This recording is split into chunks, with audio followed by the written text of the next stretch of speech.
The youth of today, people under age 25 and perhaps 35, depending on which studies you read, they're opting out, they're tuning out of the political and social game and the public square.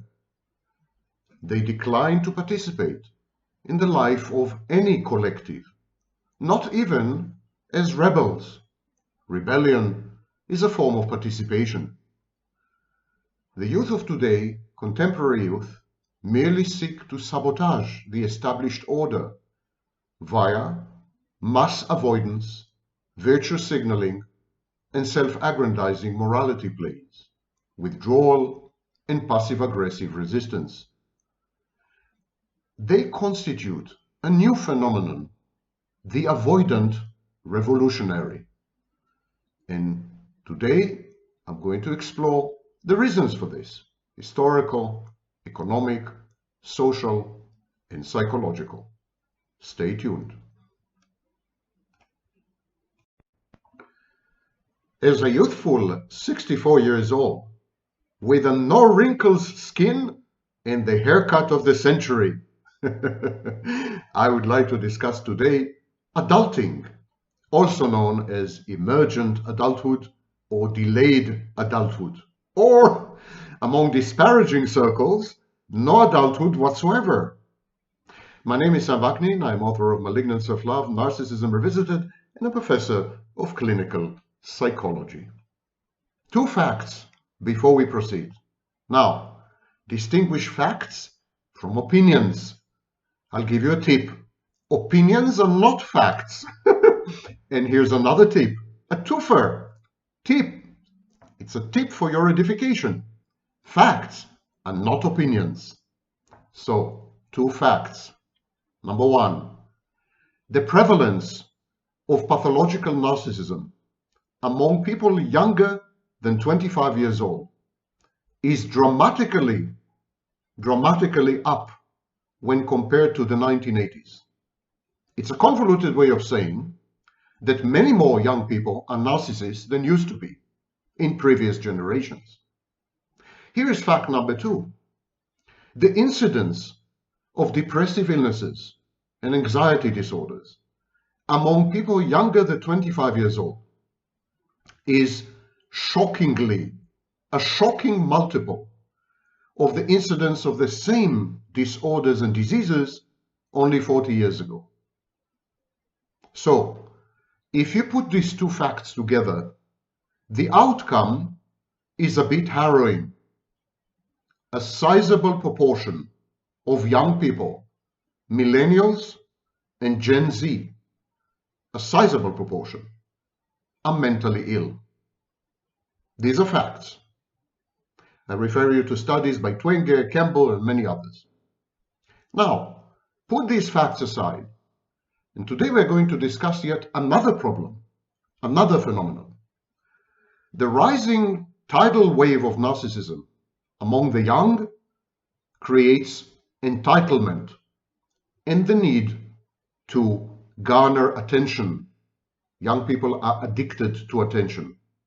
And so there are phenomena like virtue signaling, victimhood, and other ways of obtaining attention, including hypersexualization, sexualizing yourself in order to secure a modicum of noticeability. And so entitlement, attention seeking, or addiction to attention, these are the hallmarks of young people owing to, as I said, the increasing incidence and prevalence of pathological narcissism in these age groups. But when you couple this with depression and anxiety, the emerging picture is very problematic. When you are anxious, when you are depressed, and when you are fragile and vulnerable, when your self-esteem and self-confidence are regulated from the outside, when you consume attention in order to somehow stabilize your sense of self-worth, your moods and your emotions, which are dysregulated, if you put all these clinical features together, this is infancy. This is infantilism. All these are characteristics of early childhood. These people, therefore, cannot be defined, at least from the point of view of psychology, cannot be defined or perceived as adults.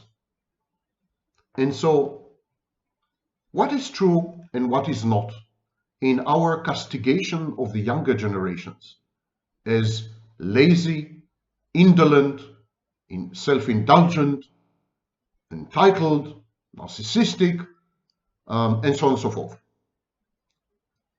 In this video, I'll try to debunk some myths by resorting to history, sociology, anthropology, and other disciplines. And on the other hand, I'll try to provide a true picture of the younger generations. When I say younger generations, I'm not referring to Alpha, I'm referring to Gen Z and Millennials. And as a boomer, it is my pleasure to analyze them. Okay, you know, kids these days, the critical chastising of younger generations, that's a hobby and a pastime of older people. As you get older, the contrast and discrepancy between your values, your beliefs, your personal history, and the values and beliefs and personal history of younger generations, this contrast and discrepancy create dissonance, cognitive dissonance, but also other types of dissonance, for example, axiological dissonance. To resolve the dissonance, older people tend to devalue the young, to devalue younger generations. I'm going to read to you a sentence. Youth now, and I'm quoting, youth now love luxury. They have bad manners. They have contempt for authority. This sounds like something written 2 years ago, doesn't it? Actually, the author of this sentence is a chap by the name of Socrates, who used to live in ancient Greece something like 2,500 years ago. And so there's nothing new under the sun. The old resent and reject the young. They envy them, probably. There's an element of envy, of course. But sometimes some of the criticism is justified. It is the role of psychologists and social scientists in general to make a difference between claims and statements and criticisms which are not justified. They're not rigorous, they're not grounded in data and facts, and claims and criticisms which are. And so this is the topic of today's video.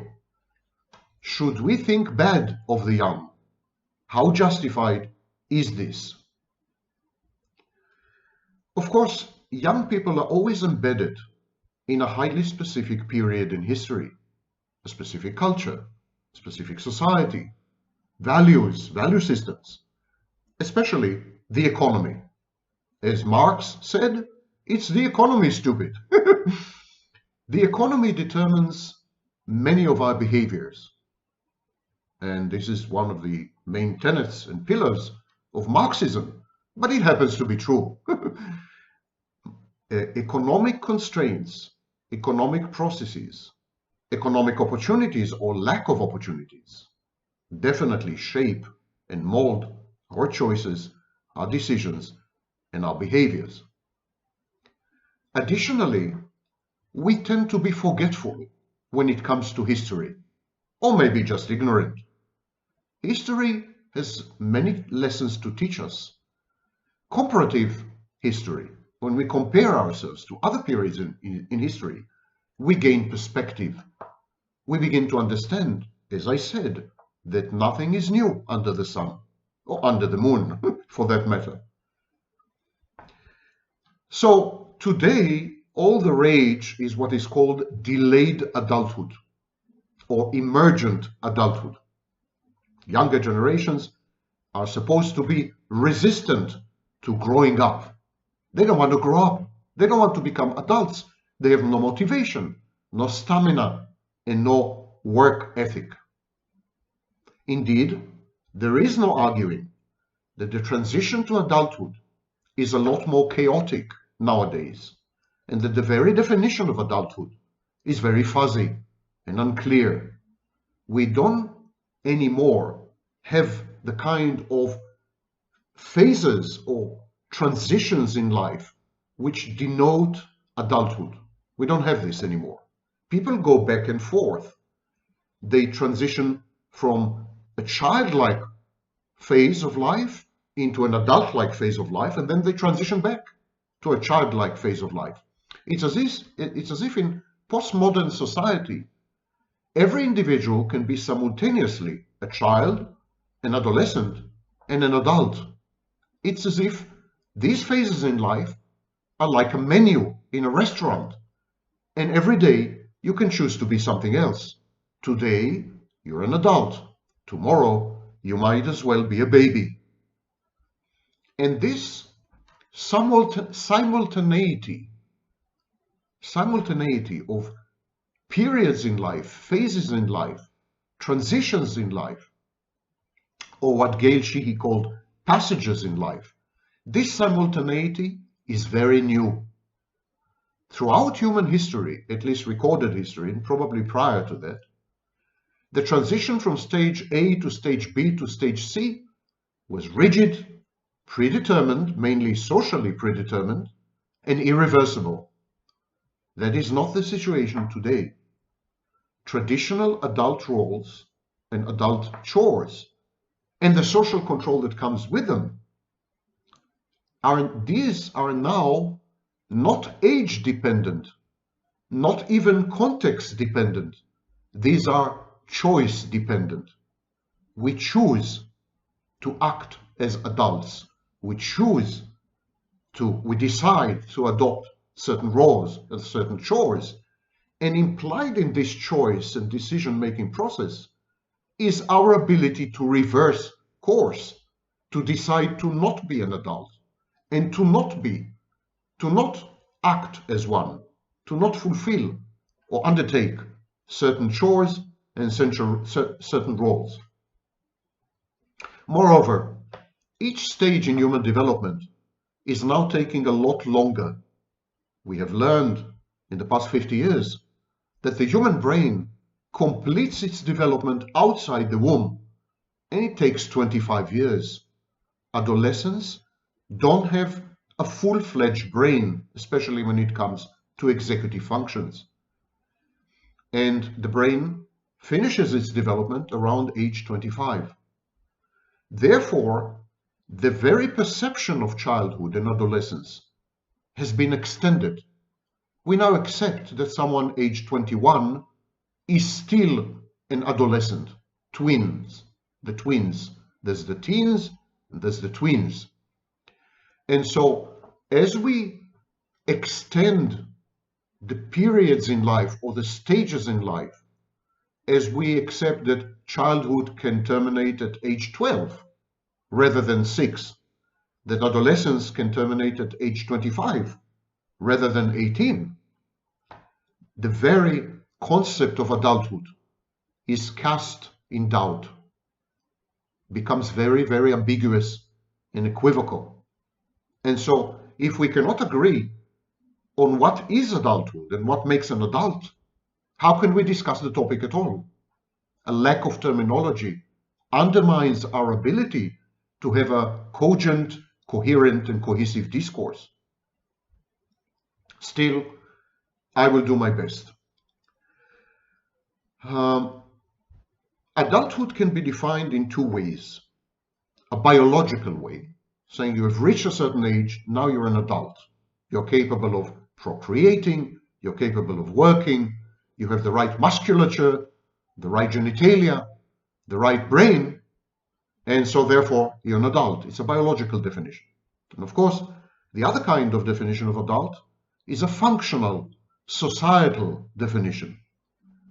When you fulfill certain roles, when you act in certain ways, when you undertake certain chores, when you accept certain tasks and assignments, when you comply with certain social norms, conventions, and mores, this is when you become an adult, or this is when you attain adulthood.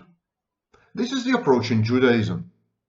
At age 13, a male in Judaism becomes an adult by virtue of conforming socially, adhering to social expectations, obeying social norms, embarking on a path which involves decisions largely dictated by society. And so, laziness, apathy, indolence, self-indulgence may represent, on the one hand, a recoil from life, a clinical phenomenon known as constriction, a fear of confronting life, a dread or anxiety provoked by the need to fit in, to function, to make a living, to take care of yourself and of others if you make a family. So there's a lot of angst involved. This is one possibility. And the other possibility is that these traits, the aforementioned traits which have been hitherto largely considered negative, are actually a positive adaptation to a changed environment. And we will consider this perspective, unusual perspective, a bit later on. The term adolescence, the idea of adolescence, is very, very new. In the 19th century, there was no concept of adolescence or teens or anything of the sort. Even the idea of childhood was very new. And so adolescence is a word coined by G. Stanley Hall in the early 20th century. Stanley Hall claimed that there is a distinct period between childhood and adulthood, and that this period is characterized by specific biological, cognitive, psychological changes and processes and transformations, and that these changes, which are innate, which are inexorable, correspond to changes in social roles. So there is a kind of tandem, there is a synchronicity of internal changes, biological, psychological, etc., hormonal, etc., and external changes, how one functions in society. And he called this transitional period, he called it adolescence. And so adolescence was born. But how does one become an adult? Stanley Hall failed to define or failed to delineate clearly the boundary between adolescence and adulthood. He failed to establish hallmarks or benchmarks for when we cease to become adolescents and become adults. And it was not only Stanley Hall's failing. Actually, no one has come up with a clear, unequivocal, unambiguous, unarguable, undebatable, totally accepted, universally accepted list of what makes a human being an adolescent or an adult. If you go to Afghanistan and then go to Russia and then go to Israel and then go to the United States, you are likely to receive 4 definitions of adolescence and 4 definitions of adulthood. And they're going to be totally incompatible and mutually exclusive. In Israel, for example, one definitely becomes an adult having served in the Israeli army. In Russia, one becomes an adult much earlier. In Afghanistan, there is no concept of adolescence at all. In the United States, one is not required to become an adult. One can spend one's entire life being a child or an adolescent, a puer aeternus. And so we are treading on very thin ice because the language is corrupted. We're trying to impose or superimpose Western perceptions of the lifespan on the totality of humanity, on hundreds or thousands of societies, cultures, and civilizations which are totally incompatible and view life very differently. Now, there are, of course, transitions in life. People do change. No one disputes this. The very concept of change is embedded even in religion. In religion, people transform. They become different, either through ritual and ceremony or by virtue of growing up, chronologically becoming older. So no one is disputing the concept of passages or transitions. But is it enough to make a list to specify transitions and passages in order to determine that someone is an adult? In other words, is adulthood the sum total of a list of transitions?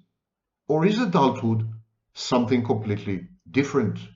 The adult stage of life, is it the culmination and reification of previous psychological, biological, and social processes?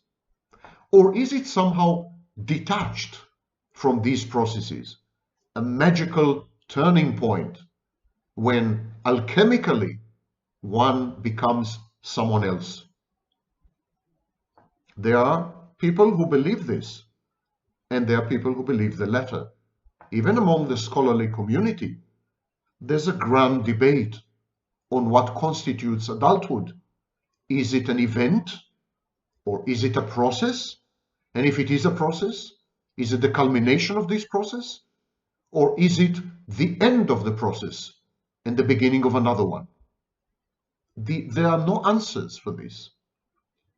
Now, it is true that younger generations, definitely compared to the boomers generation to which I belong, younger generations, young adults in the United States and in other Western industrialized countries, don't always follow the same sequence of life choices and transitions that used to define adulthood.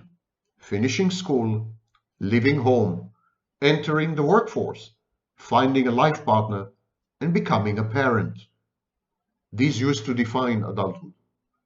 Today, the young, and not only in the West, but all over the world, don't follow this sequence. Or if they do follow this sequence, not necessarily in this order. Many young people place an emphasis on self-actualization, on having fun, on entertainment, on traveling. And so they are much more self-centered, not to say selfish, but self-centered. They're much more inward-looking. They judge everything, including societal expectations and norms, with the question of, what does it do for me? What's in it for me? And so, finishing school, only if it would make me rich. Leaving home, why do that? When you have two servants or one servant at home, your parent, and you don't have to pay rent. Entering the workforce, boring. There's always Netflix. Finding a life partner, who is crazy enough to date nowadays? Dating is positively a risky enterprise. And becoming a parent, well, maybe much later in life. And only because it's great fun and just another toy or device. Now, everything I've just described is not the rantings and ravings of an old man. What I've just described is actually answers given by Generation Z to questionnaires. When Generation Z people were asked, and I'm talking about studies which put together include 2 million people in almost 40 countries. So when people of Generation Z were asked, what is more important, having a good loving relationship or making a lot of money? The overwhelming vast majority, almost 80%, answered making a lot of money. And when Generation Z were asked, why would you want to make a lot of money? Their overwhelming prevalent answer was because I want to travel a lot and I want to have fun. When Generation Z were asked, why not have a relationship and, fall in love? Their answer was, because it is detrimental to a career. It would hinder my career. A career and a relationship are mutually exclusive. When members of Generation Z were asked, why not have intimacy and sex? They said, because the cost of having a relationship and even the cost of having sex is too high. And when they were drilled down and they were asked, what costs are you talking about? A sizable portion answered, the cost of buying drinks for my date. And I'm kidding you not. So everything I've just said is based on studies and research. This is not a diatribe, and it's not my intention in this video to express my personal opinion, but to reveal to you the landscape of scholarly studies when it comes to these amazing new generations, millennials, and to a much higher extent, Generation Z. Young adults today make decisions which used to characterize previous generations. They take these decisions much, much later in life. According to a study by the Congressional Research Service, 2018 study, the majority of young adult men between the ages of 16 and 24 did not have a permanent job, were not married, and did not have children. Nothing wrong with that. But if these are the determinants of adulthood, if these are inextricably associated with being an adult, then these people are not adults. And now we are faced with two choices. We can redefine adulthood to reflect the values of Generation Z and the millennials. So we redefine adulthood, and we can say, for example, adulthood is when you make enough money to have a lot of fun and to travel a lot. Well, in this sense, a proportion of Generation Z and millennials are adults, because the actual fact is that the majority of them don't make enough money and they don't travel. These are just fantasies and aspirations. But we could redefine adulthood this way. Why not? But if we define adulthood in the old-fashioned way, family, career, parenthood, chores, obligations, responsibilities, and so on and so forth, I'm sorry to say that Generation Z and millennials are not adults by any stretch of this old-fashioned definition. One indicator is marriage, or the formation of permanent committed dyads, permanent committed couples. Marriage is an institution. It's not necessarily an indicator of long-term commitment and investment, seriousness about life. You could live together as a couple without marriage, and it would still qualify. So let us look at committed relationships, one variant of which is marriage. According to The Atlantic, the median age that men now commit to a relationship is 30. That was 2018, by the way. The figure now is 32.5.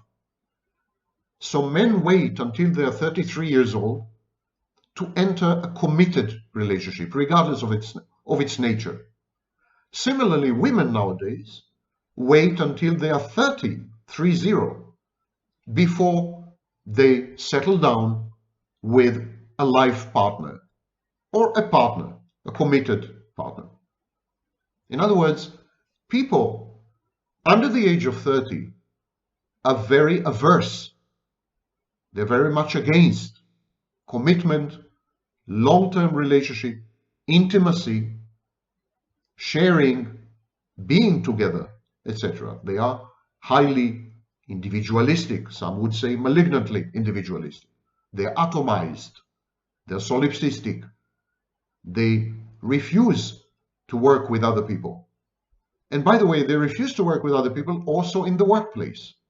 In the wake of the pandemic, millions of people under the age of 25 resigned because they have had to go back to the office. When these people were asked, why did you resign? They said, because I don't want to meet my colleagues again.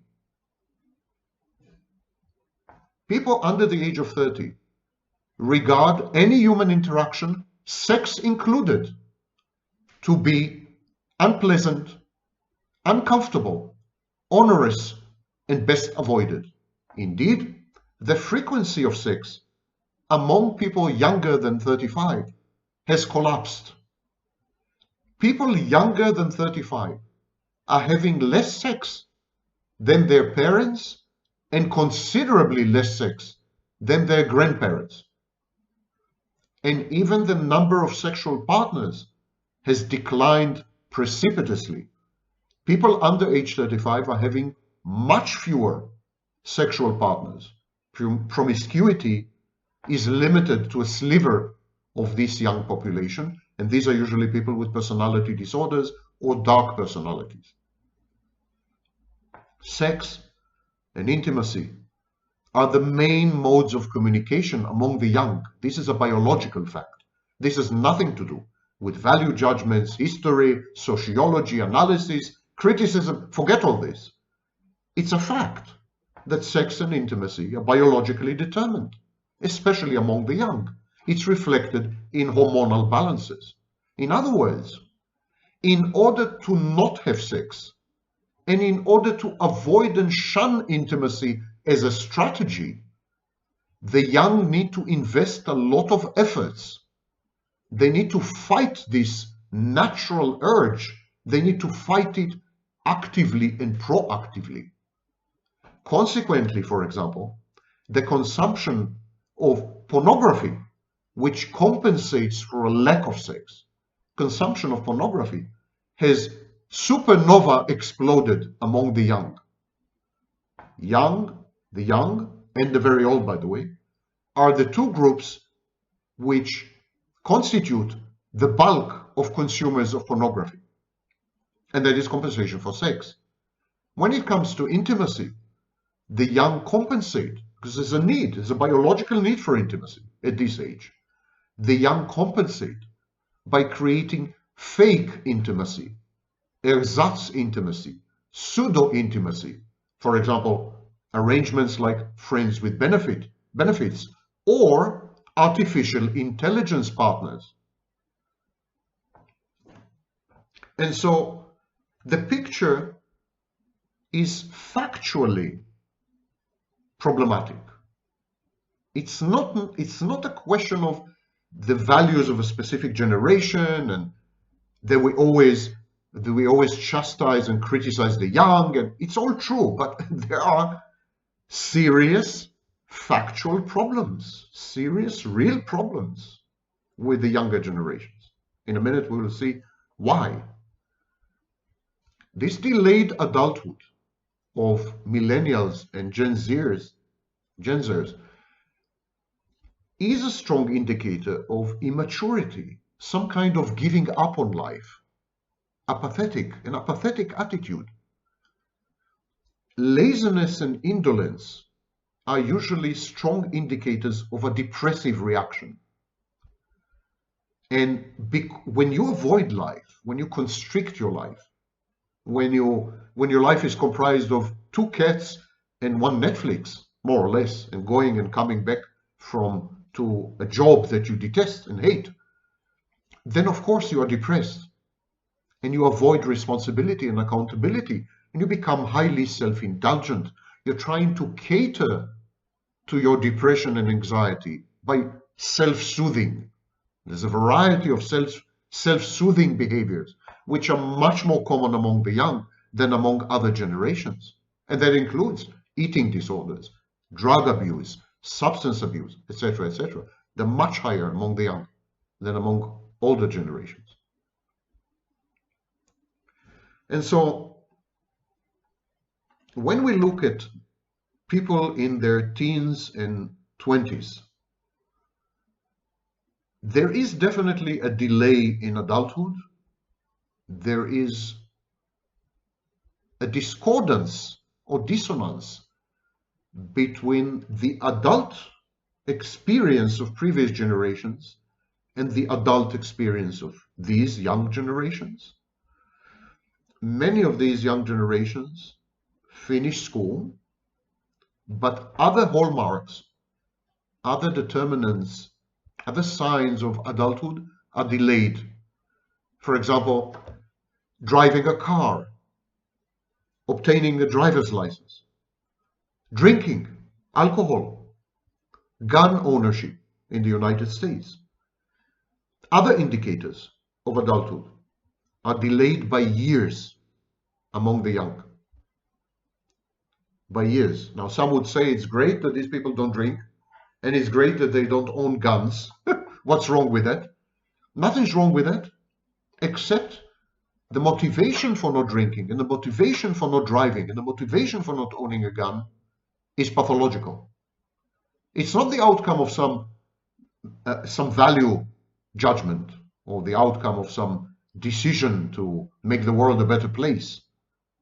It's the outcome of avoidance, withdrawal, outcome of atomization, outcome of shunning society and societal interactions and expectations, and a non-conformity that is passive-aggressive and subtle and covert. These people are putting off all dimensions and aspects of growing up. That includes marriage, committed relationships, childbearing, finding a job, leaving home.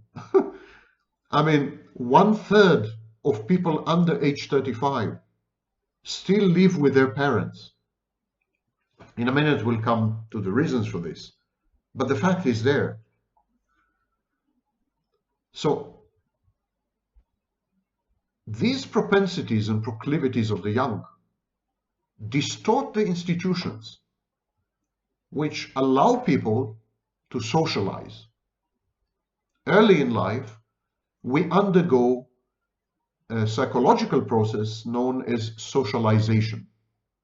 Agents of society, like mother and father and teachers and peers and role models, agents of society, introduce us to the values, norms, expectations, edicts of society.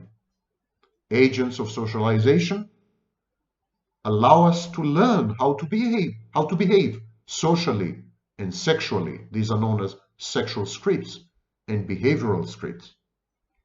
And so gradually we are inducted into society, we're introduced into society with the kind help and support and succor of adults around us.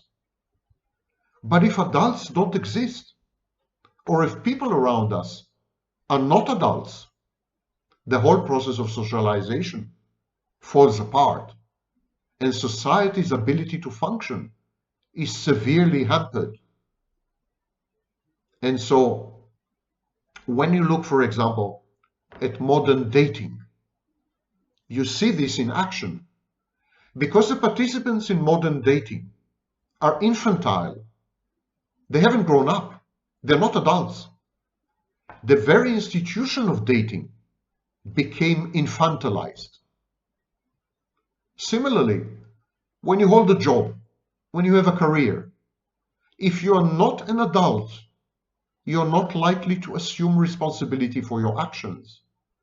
You're not likely to be accountable for your mistakes.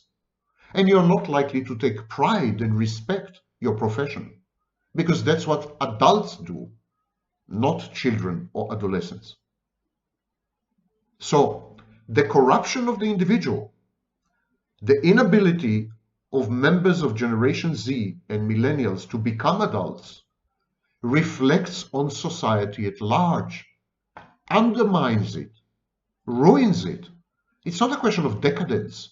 It's a question of decomposition and disintegration. This is the risk. Each and every individual in the younger generations is not at risk. They live parasitically off mother and father. They don't work, or they are temping temporary jobs. They play video games between 6 and 8 hours a day, shockingly. They go to work and come back doing the minimum, the absolute minimum necessary. It's even a philosophy. It's an ideology. They're proud of it. Go to TikTok and Instagram if you don't believe me. They're proud of doing the absolute minimum at work. And so each individual, each member of these generations is not harmed in any meaningful way. There's no risk to survival. But the totality, what we call society or civilization or the collective, is damaged. And there is a survival issue, survival of the species. If our entire species is comprised of children and adolescents, we're not going to survive. Adults are needed in order to survive. Adulthood is a critical feature of survival. It's not a bug, it's a feature. People live longer, and longer life expectancy may have delayed childhood, the onset of adolescence, and the emergence of adulthood. Possibly that's one of the reasons. There's no longer a ticking clock, partly because most women, in the West at least, don't want to have children, and partly because those who do want to have children can delay the decision until age 35. Medicine allows for that. So there are many more options available throughout the lifespan, because the lifespan is longer and the impossible has now become possible. But that's not the picture that emerges. It's not that people delay critical decisions, or not only that they delay critical decisions. It's just about half of them never make these decisions at all. For example, studies by Pew Center demonstrate that 42% of adults, or so-called adults, 42% of people above age 18 choose to remain lifelong singles. So that is not about delaying the decision. It's about deciding to not decide. Deciding to never ever become an adult. The economy has a lot to do with it. It is a fact that it is much more difficult to purchase a home nowadays than it was, let's say, in the 1950s or even 1960s. The prices of housing, rentals, and so on has exploded. And today you need to work hundreds of years to purchase an average apartment. And that makes it utterly impossible. So it's a pipe dream. To own your own property is a pipe dream nowadays. Millennials and Generation Z cannot buy homes, and they cannot buy homes because homes are too expensive, not because they are too profligate. That's one reason. Consequently, because they realize they can never own a place of their own, young people spend a lot of money on frivolities, on devices, on drinking, on traveling. By the way, rarely on each other, but individually.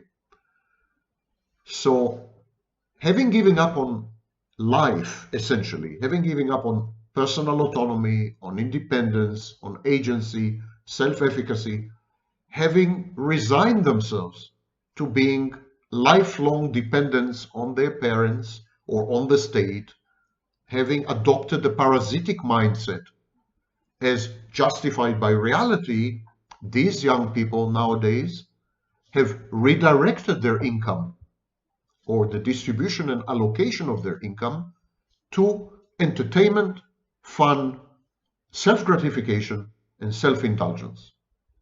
But we should not confuse the cart with the donkey.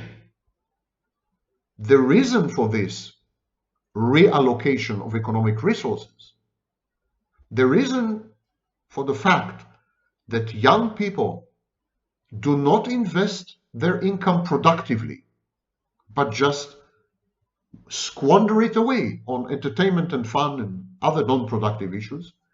The reason is because there are no productive options.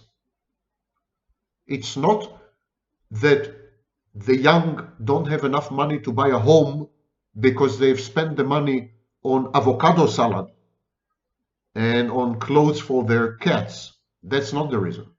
They are spending money on avocado salad and lattes because they cannot buy a home. There's no horizon. There's no future. There's no hope. So young people end up dividing their lives equally between video games and traveling. And I'm kidding you not. This is what studies show. If you put aside the time dedicated to work, which is diminishing by the year, by the way, what's left is divided equally between video games and traveling. And substance abuse and drug abuse and alcohol, stimulants, and so on and so forth, as an accompaniment to these activities. Traveling used to be a very important part of the education and upbringing of young people. In the 19th century, a young person of good stock, of good upbringing, would travel around Europe, in Italy, in France, and get acquainted with Western civilization, art, and culture. It was thought to be a very important part of education. Today's traveling is different. When the young travel, they do not frequent museums. They do not hunt for landmarks. Studies have shown that when the young travel, they dedicate most of the time to raves, music festivals, and drug and alcohol consumption. This is the kind of traveling they do. Extending adolescence seems to have become a kind of religion or kind of philosophy of life. Adulthood is not only delayed, it's impossible because everything is too expensive and out of reach. Income inequality is growing. Jobs, well-paying jobs, are becoming more scarce by the day. And there is a globalized competition for these places. And so people give up. Growing up, people give up. They give up on growing up and they remain stuck in childhood and adolescence. An infinite adolescence. People study and then continue to study. And then continue to study after they finish their studies. Or they stay stuck at home with their parents. So they're kind of in a suspended animation. There's a study titled Delayed Adulthood, Delayed Desistance, Trends in the Age Distribution of Problem Behaviors. It was published by the NCBI, and the study considered whether negative behaviors associated with adolescence, like substance abuse, crime, violent death, whether these behaviors spilled over into people who are supposed to be adults by now. People aged 25, 30, 35. Whether people aged 25 to 35 continue to behave as if they were adolescents. And this delayed adulthood. The study found that the incidence of these behaviors among people aged 25 to 35 has not increased. But what the study neglected to mention is that these behaviors also did not decrease. They did not increase, it's true, but they did not decrease as they should have. And so some scholars, trying to square the circles or justify the unjustifiable, or avoid, bury the collective head in the sand, some scholars determined that the increasing length of the transitional period before adult status required the development of a new life stage, and they labeled it emerging adulthood or emergent adulthood. Emerging adulthood is the extended journey to adulthood. The problem is not that the journey is extended. The problem is not that adolescence is longer. That's not the problem. The problem is that adulthood never arrives. Millennials know it well. Millennials call it adulting. Adulting is pretending to be an adult when actually you're not and never will be. So all these scholars that try to excuse the extension of adolescence into old age, all these scholars are deceiving themselves and us. There's no emerging adulthood, there's infinite adolescence. And the members of Generation Z and millennials know it well. They are the first to admit that they are not grown up. They're not adults and never want to be. They disparage adulthood. They think it's a bad thing to best avoid it. Emerging adulthood was first proposed by Jeffrey Arnett, and it is supposed to span the ages 18 to 29.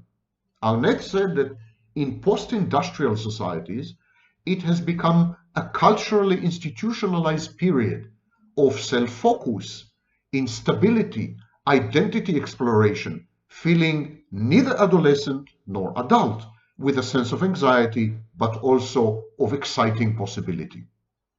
Arnett should have read Erik Erikson. Erik Erikson described exactly these features, exactly these behaviors, exactly these traits, and exactly these experiences. When Erikson described them, he called them adolescence. And he coined the phrase, the moratorium phase. Adolescents experiment with identities, sexual identities, social identities, interpersonal identities. Adolescence is about experimentation. It's about the infinite possibilities of the world that the world has to offer. It's about self-centeredness, a focus on the self because of the emerging individual. It's a stage of second individuation. There's a lot of instability, identity diffusion. Arnett did not have to come with a new phrase or term because Erikson has preceded him by decades. But Erikson has been a lot more truthful than Arnett. Erikson called it adolescence. It is adolescence. It has nothing to do with adulthood. Nothing to do with adulthood. And calling it emerging adulthood is pandering to political correctness, which is not a good way of doing science. Nancy Hill and Alexis Redding wrote a book titled The End of Adolescence, The Lost Art of Delaying Adulthood. And they wrote another piece for The Atlantic. The real reason young adults seem slow to grow up. What these authors suggested or argued is that changes in the young generations are not new. They are not unprecedented. It's not a new developmental age or stage, which I fully agree with. It's a symptom. It's a symptom of changing psychology, an increase in narcissism, for example. And it's a symptom of changing economy. They wrote, delayed adulthood is an expected response to the economic conditions shaping the period when young adults enter the workforce. Very true. What they neglect to mention is the dramatic transformation and alteration in the psychology of the younger generations. Younger generations are focused, as I said, on attention, gathering and seeking attention, on self-gratification, on entitlement, on virtue signaling. These are all narcissistic activities, traits, and features. Couple narcissism with difficulties in life, and what you get is a reticent young person who refuses to grow up. Narcissists refuse to grow up because reality is too much for them. They cannot countenance reality, they cannot cope with it, they cannot modify it, they cannot act in it and on it. They are not self-efficacious. So narcissists compensate by creating a fantasy. And the core feature of the narcissist fantasy is never growing up, remaining a child or an adolescent forever. What we see in the young generation is a narcissistic shared fantasy, is narcissism writ large, generational narcissism. Previous generations have had to cope with economic and financial difficulties. During the Great Depression, only 3% of young men and women stayed at home. 97% ventured out to find a life. Same numbers apply during the Second World War. This is not the first generation to encounter expensive housing or exorbitantly expensive housing. That's not the first generation to encounter a difficult job landscape. This is not the first generation to come across a transitional period in society. This is a spoiled generation. Previous generations have had it very tough and very difficult, and they managed to become adults. These generations, Generation Z especially, are spoiled and pampered, too weak for their own good. At the very first sign of difficulty, they run back to mommy and daddy. They hide behind mommy's apron and they gaze through it at their video games and Netflix. And they find comfort and soothing in their cats. That's not a life strategy. That's a death cult. A death cult because it elevates material possessions and objects and money above the value of living a fulfilled and happy and intimate and loving human life. Delayed adulthood has become the norm in these generations, Millennials and Generation Z. It is not unprecedented though. I would like to debunk this myth. There is a myth that what's happening nowadays to Generation Z and Millennials is the first time it's happening. It's never happened before in human history. That's complete nonsense. It's not true. You don't have to travel far. In some periods in the 19th century, more than half of young people did not get married. They remained lifelong singles. That was especially true with women, and these women were known as spinsters, old maids who never got married. Half of them never did. So you don't have to go far. Hill and Redding, for example, noted that in the late 19th and early 20th century, young people achieved the signposts and indicators of adulthood at ages which are similar to young people today. Take, for example, 1900, the year 1900. That's 120 years ago. 41% of adults in the year 1900, between the ages of 18 and 29, 41% of them lived with their parents. Similarly, in the year 2020, 47% of people between ages 18 and 29 lived with their parents. So 1900 and 2020, a similar percentage of young people stayed at home, never ventured out, lived with mommy and daddy. What's happening today is not unprecedented. It has happened before. Everything, all of it has happened before. And it's happened before time and again and again and again. But never before. What is unprecedented is the external environment and the societal collapse. What is unprecedented, for example, is the level of income inequality. That's unprecedented. What is unprecedented is globalization, the level of globalization and the competition for scarce jobs. What is unprecedented is the price of housing, never been higher in human history.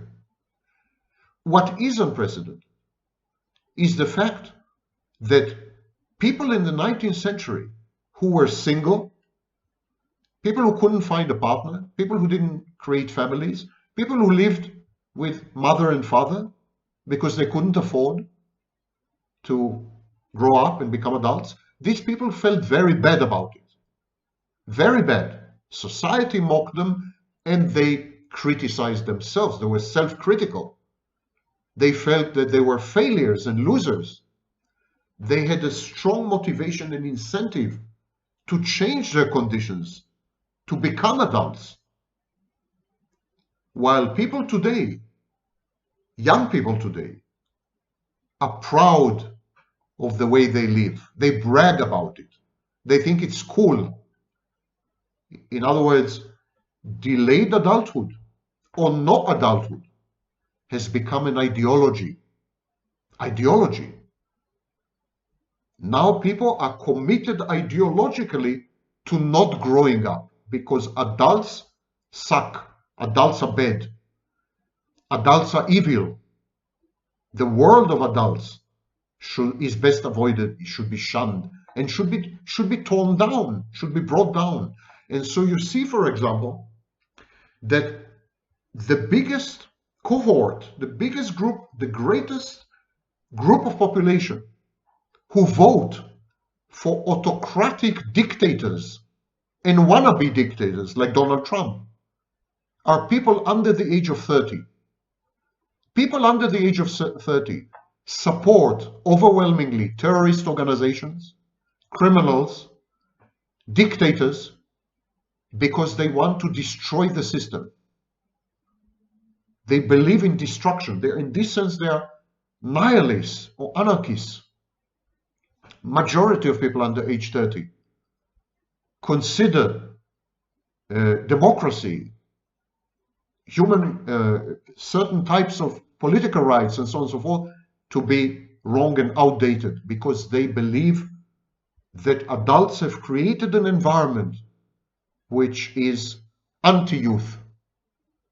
What I'm trying to say is that the refusal to grow up, the refusal to become adults, is an ideology. It's the young against the old. It's a civil war. The refusal to become an adult, delayed adulthood, emergent long-term stretching of adolescence and childhood, these are passive-aggressive. This is passive-aggressive sabotage. The young are trying to sabotage the system, to undermine the establishment, to destroy the old world.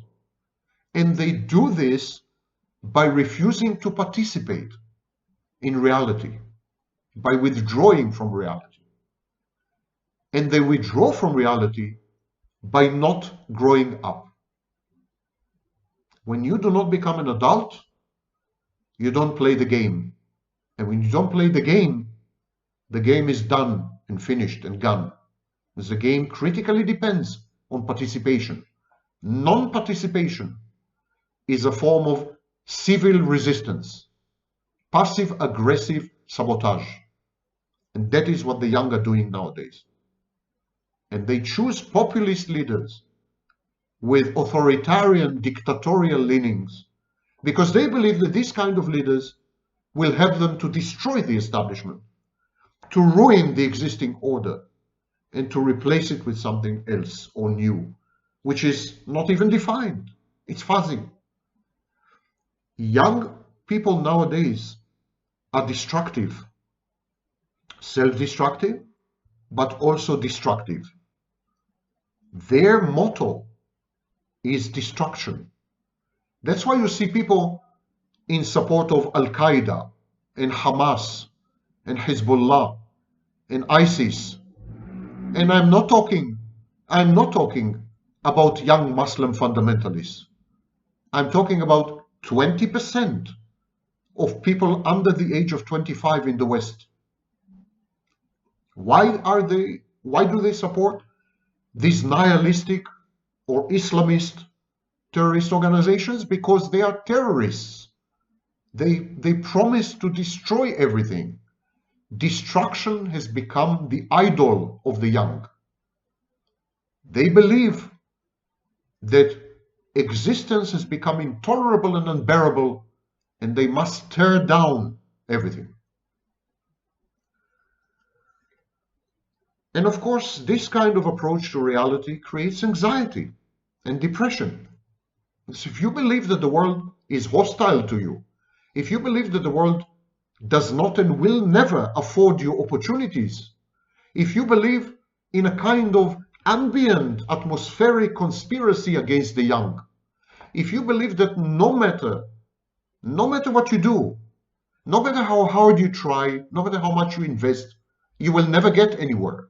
You won't even be able to afford an apartment, let alone a family.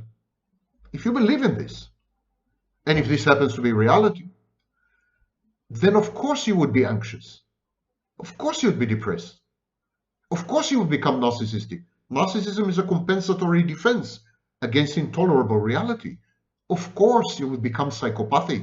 And of course you would support psychopathic leaders, psychopathic movements, psychopathic solutions. And this is what the world is going to. Research at Harvard in the 1950s, 1960s, and 1970s revealed that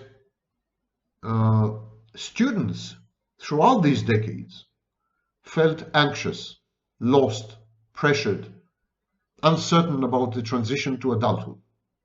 There's nothing new about this. Different historical contexts, increased demographic diversity, you name it, students, college students, young people always felt bad, always felt anxious, always felt depressed.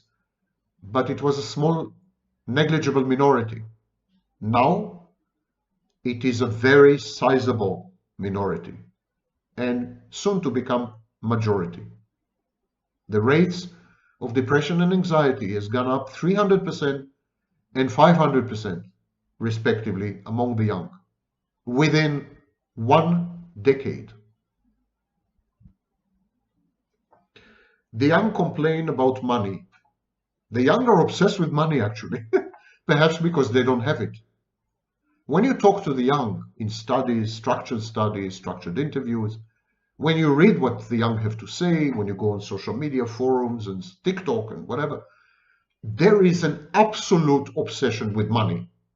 Money has become the central and the only value. Money trumps intimacy, trumps relationships, forget all the rest. It's all nonsense. One should focus on making money, but not making money with hard work, not making money with diligent studies, not making money by having a work ethic, a horizon, a plan, making money quickly, get rich quick, all kinds of scams.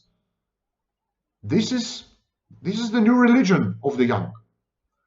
Finishing school only to find a job, finding a job only to make money, making money only to get rich, getting rich only to travel. The ideal is to go on pension at age 35. I'm kidding you not. Recent studies have shown this. And so becoming financially stable and independent is no longer the goal. That's considered pedestrian, mundane, maybe even unattainable. What is the goal is becoming filthy rich, and filthy rich now. Young people equate adulthood with spending power. The more money you have, the more adult you are. When we ask young people, and again, we have studies comprising well over 2 million. When we ask young people, which of the following do you consider a sign of adulthood? Leaving home, finding a partner, starting a family, making a boatload of money. Almost all of them, extremely few exceptions, say money. This is the only sign of adulthood, accomplished adulthood, realized adulthood. You could leave home, you could find a partner, a loving partner, a lifelong partner. You could start a family. That doesn't make you an adult. What makes you an adult is your bank account, your bottom line, and your ability to spend without thinking. On what? On gadgets, on gaming, on drugs, and on traveling. Again, this is not a diatribe. These are the outcomes of studies. A Pew Research Center study found that lack of financial means and readiness is a key reason that young adults delay adulthood, including marriage and leaving home, etc. But when you ask young adults how much money is enough, they don't say, well, I need enough money for a home and I need enough money for a family. When you ask young adults how much money is enough, they say billions. They want billions. Anything short of billions is a personal failure and an excellent excuse not to grow up. So maybe it's not apathy. The failure to enter the workforce, and there's a massive failure to enter the workforce. Anywhere between 25% and 40% of young adults worldwide are not employed, not even in temporary jobs, not employed at all. The overwhelming vast majority of them are not looking for a job either. They don't want to find a job. They regard work and working the way the aristocracy in the 17th century in Europe regarded work, as something dirty. So the failure to enter the workforce has partly to do with this. But as I mentioned earlier, there are also objective problems. Globalization created competition for each workplace, which is not limited to a specific location. Today, young people in India can fulfill the jobs that would have gone to young people in America. So globalization opened up the marketplace and created an enormous amount of competition. Manufacturing jobs used to pay well in the 1950s and 60s, and they required only a high school diploma. Entering the workforce today is significantly more difficult. You need to have a college degree as a minimum, a college degree, and the pay is usually very minimal. Young people consume 35% to 50% of their income to pay rent. Rent consumes half the income of young people. And so you either find a Mac job in a McDonald's, flipping burgers, and you can find a middle class kind of job, but then you would spend most of your income on rent, on a roof over your head, and a tiny fraction and minority end up in jobs in the financial sector as entrepreneurs, and they make the billions. And they are the idols and aspirations of the young. That's why the young are besotted and enamored with the likes of Elon Musk, who is far from genius, to use a British understatement. So jobs that enable financial independence nowadays are scarce. They require additional training, additional education. Even entry-level jobs require a degree, and then the pay is not good. And so, of course, everyone wants to skip this and get to the point. Younger generations have been brought up to expect instant gratification. Click of a mouse and you're gratified. And so they resent the fact that they have to work for decades in order to end up with an egg nest that can hardly suffice for an apartment. They want to be Elon Musk, nothing short of Elon Musk. Now, I must distinguish between young women and young men. Young women are much more mature, much better educated, and much more serious about life than young men. According to a 2016 study conducted by the US Census Bureau, the contractor was APM Research Lab. Young women have little to do with young men. For example, 70% of young women between the ages of 25 and 34 were employed. only 49% of men. And so young women are making more money than young men nowadays. Under the age of 25, young women are making more money than young men. For each graduate, for each male graduate, there are almost 2 female graduates. And education is, of course, the best predictor of future income. Young women are on the ascendance. They're taking over. And they're taking over because young women do not reject adulthood. They do not refuse to grow up. They embrace the tasks and the signposts and the passages of life. They get an education. At some point, they get married. Some of them have children. All of them invest in themselves much more than men do. Men have given up on life completely, especially young men. And young men have given up not only on life, but they've given up on young women. Any young woman would tell you how impossible it is to find a partner nowadays, a life partner, as a heterosexual. Now, there are many, many excuses to delay adulthood. Housing is expensive, jobs are scarce, but the number one excuse is education, and especially the concept of further education. You attend college, you finish one degree in one topic, you start all over again to obtain another degree. And so it goes on and on. People are attending college or university. They anticipate getting a better job at some point. But they spend much more time in college or university. Recent studies have demonstrated that young people, graduate college or university 2 to 3 years older than before, than, for example, in the 1970s and 1980s. Ironically, people who do not attend college and do not attend university, people with a high school diploma, they start adulthood and they start life much earlier, about three years earlier on average. They assume and they take on the responsibility of adulthood in an earlier age. So you have three populations of young people.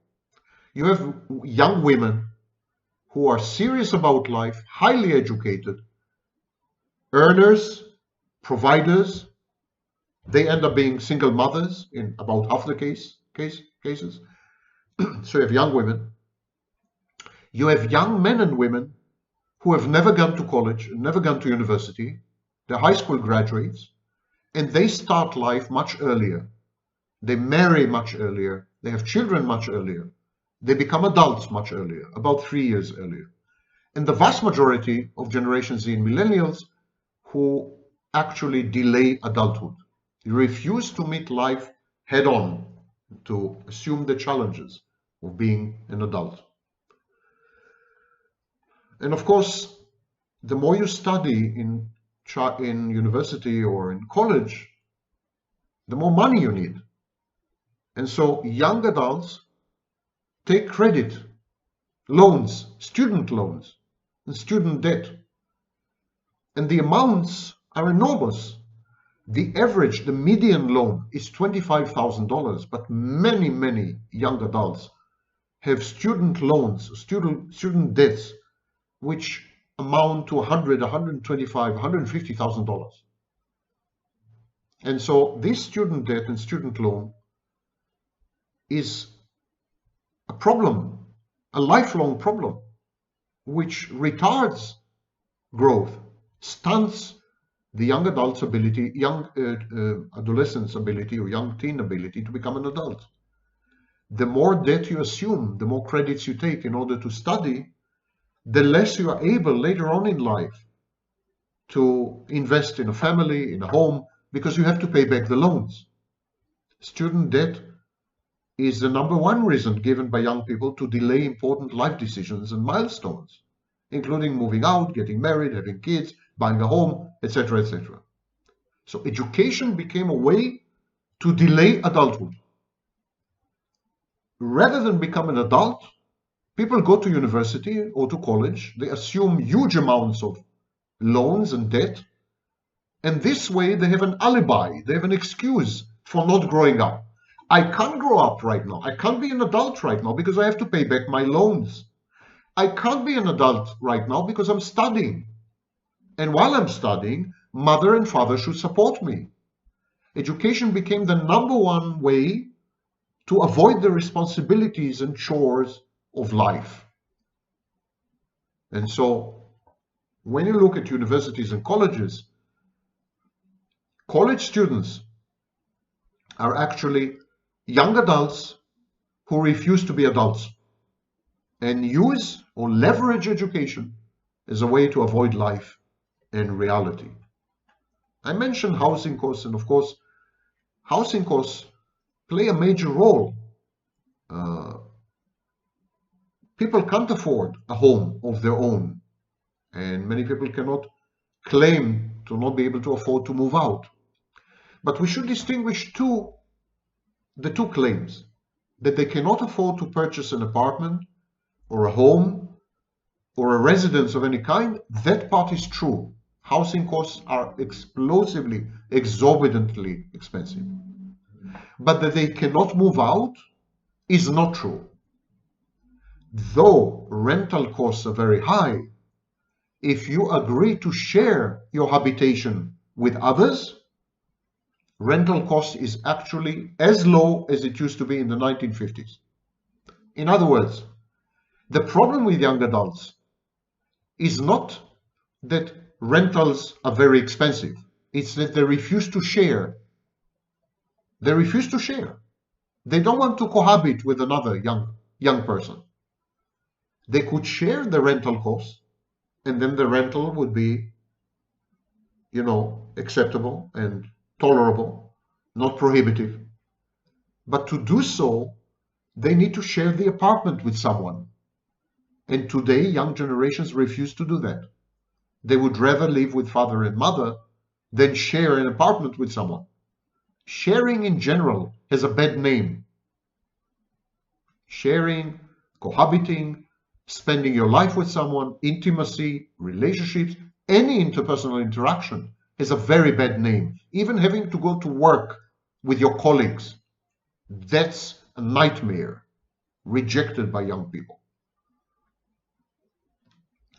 A Bankrate survey conducted by research firm YouGov found that 74% of American adults view home ownership as a hallmark of success. Nearly 2/3 of American adults said that affordability was the main reason they hadn't yet purchased a home. But these studies indicate that the problem is purchasing a home, not renting an apartment or renting a residence. Renting is crucially dependent on the willingness to share, and it is the willingness to share that is missing. When young adults take longer to achieve the markers of adulthood, it is not that something has changed about them, it is that the world has changed, suggest some scholars like Hill and Redding. I wholeheartedly disagree. This flies in the face of 99% of the research and the studies that we have. This is politically correct woke nonsense. Young adults definitely have changed, psychologically speaking, socially speaking, ideologically speaking. They're not the same. They're a break with the past. Nothing's wrong with the break from the past if it enhances functionality, if it helps, if it is more healthy. But the break of the younger generations from the past is pathological. The younger generations are sick, mentally sick. And this is not some vaknin. These are studies. Delaying adulthood is perceived, as I said, by these generations as luxury, as fun, as the right strategy, and as an ideology. In some ways, young adults regard getting stuck in childhood or getting stuck in adolescence as a kind of fantasy, a wonderful movie that's ongoing. And so when you go to college or you go to university, it's an extension of this. They perceive college and university as a kind of shared fantasy. When young adults were asked, for example, in studies by Lisa Wade and others, when they were asked, what were they looking forward most in college and university? A majority said sex, free sex. That's it. University and college are perceived as one huge party. It's a party. Sex, drugs, the freedom to engage in sex while drugged or while drunk. Sex while drunk is the modus operandi of young people in colleges. Now, college students are distinct in this sense. They are different to the total population of young adults because, as I said before, when you look at the total population of young adults, actually the role and frequency of sex have declined dramatically. But among college students, because of the freedom afforded by the isolated environment of universities and colleges, they think it's a summer camp, it's a vacation. They don't go there to learn. They don't go there to advance. They don't go there to gratify curiosity or even to acquire skills for a better job in the future. They go there, at least in the first year, to have sex and take drugs and drink. The picture changes in the second year and third year. Sophomores are not the same as freshmen and so on and so forth. That part is true. But the initial motivation is to have a party. And generally, leisure, fun, entertainment, they are the overriding values of the young generations. Not education, not knowledge, not expertise, not studies, not civil service, not respect, not family values, nothing except fun and entertainment. Again, this is based on studies and on observations of actual behavior. This is why video games are all the rage, and mobile games, all the rage, and the main preoccupation and activity of people under age 25. I don't think age is relevant here. I think what is relevant is the psychology and the behaviors. By the way, there's another group in the population that behave in exactly the same way. These are people over age 65. And I think people over age 65 are also renouncing adulthood and becoming infantilized. They become adolescents. It's a second adolescence. So you see, it's nothing to do with age. I'm 64. In a way, I'm criticizing myself. I'm also becoming an adolescent under the influence. So there are young scholars under the age of 30 or 35, they are now raising the question of why do we need adulthood? Why do we need to take adulthood so seriously? It's a capitalist thing. Capitalism wants adults because adults consume. So capitalism wants consumers. And that's why capitalism wants us to be adults.